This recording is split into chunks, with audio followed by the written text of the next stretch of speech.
Class এখানে যত বড় জ্ঞানী আসুক, আমি শিক্ষক। যতক্ষণ আমি এখানে থাকি আর কি, ততক্ষণ পর্যন্ত আমি কি শিক্ষক।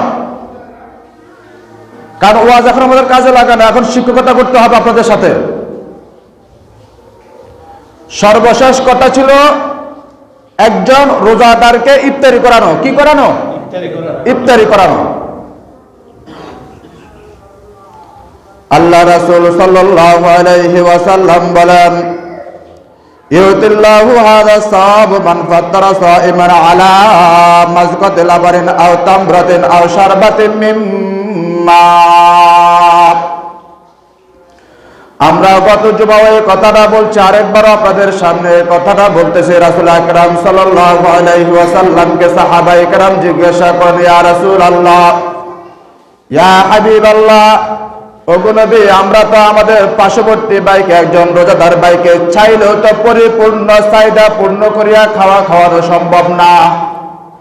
পেট ভর্তি করিয়া খাওয়ানো কি নয়? সম্ভব নয়। ইয়া রাসূলুল্লাহ, ইয়া হাবিবাল্লাহ, তাহলে আমরা কি করব? আল্লাহ রাসূল সাল্লাল্লাহু আলাইহি ওয়াসাল্লাম বলেন, এই হাদিসের মধ্যে বলতেছেন, তোমরা যদি পারো একটা খেজুর দিয়া ইফতার করাও। কি দিয়া? একটু খেজুর দিয়া ইফতার করাও। আর যদি এটা দিও না পারো, একটু দুধ দিয়া। কি দিয়া? একটু দুধ দিয়া। যদি তাও যদি না পারো, তাহলে পানি দ্বারা। কি দ্বারা? পানি দ্বারা ইফতার করানোর জন্য বলছে। তাহলে আমরা এখানে পাইলাম কয়টা জিনিস? তিনটা জিনিস। রাসূল আকরাম সাল্লাল্লাহু আলাইহি ওয়াসাল্লাম বলেন,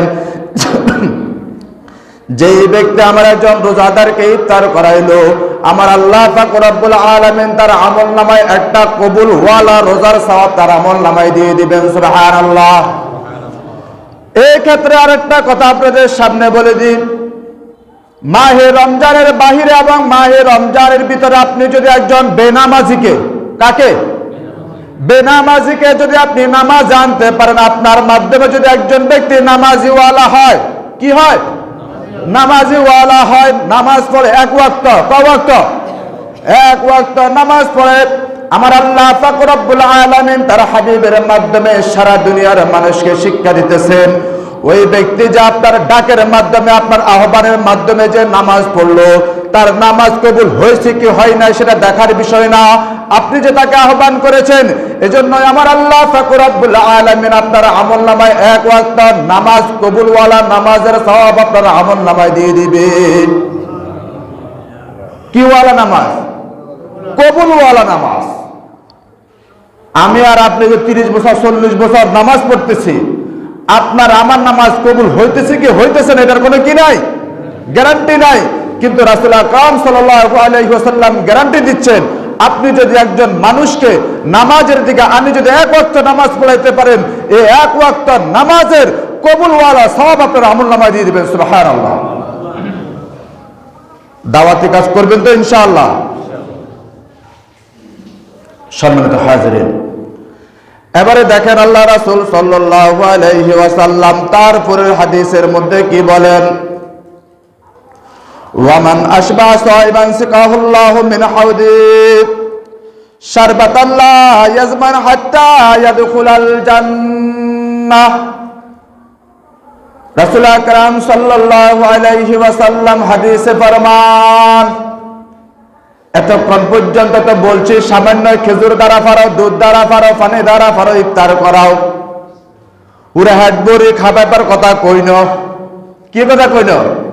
পুরা পেট ভরে খাবারের কথা কইন। এতক্ষণ কইছি সামান্য কুদুর দ্বারা ইফতার করলে একটা রোজার সওয়াব পাইবা।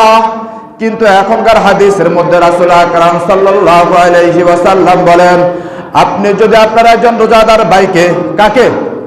রোজাদার ভাইকে অথবা বোনকে, আবার যেন মহিলারা মাইকের আওয়াজ কিন্তু করবে, আঙ্গ কথা তো কোন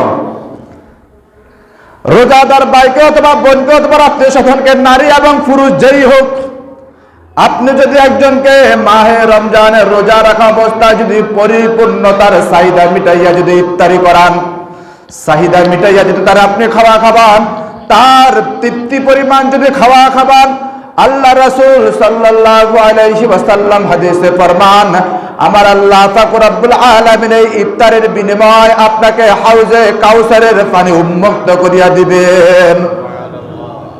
কিসের পানি? হাউজে কাউসারের পানি। আমার রাসূল সাল্লাল্লাহু আলাইহি ওয়াসাল্লাম, এই হাউজে কাউসার কি? আল্লাহ রাসূল সাল্লাল্লাহু আলাইহি ওয়াসাল্লাম বলেন, যে ব্যক্তি একমাত্র বেশি পরিমাণ না, আমরা তো সারি খাওয়ার পরে যেটুকু খানা খাই না তার চাইতে বেশি পরিমাণ পানি খাই না? খাই কেন? সারাদিন যেন পানির পিপাসা না লাগে, খাই না? ওরে আল্লাহর বান্দা মুসলমান, খুব মনোযোগ সহকারে শুনতে হবে এবং বুঝতে হবে। আমার রাসূল সাল্লাল্লাহু আলাইহি ওয়াসাল্লাম বলেন, যে ব্যক্তি এক ডুক্কল পরিমাণ, কয় ডুক্কল? এক ডুক্কল পরিমাণ হাউজে কাউসারের পানি পান করলো, কিয়ামত পর্যন্ত আর ওই ব্যক্তির পানির পিপাসা লাগবে না। সুবহানাল্লাহ। কি লাগবে না?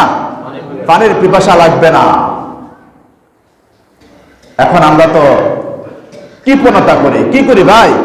কৃপণতা করে। আল্লাহ তাআলা আমাদেরকে এই কৃপণতা থেকে হেফাজত করে। সকলে বলেন আমিন। ওরে আল্লাহর বান্দা মুসলমান, খুব মনোযোগ সহকারে শুনতে হবে এবং বুঝতে হবে।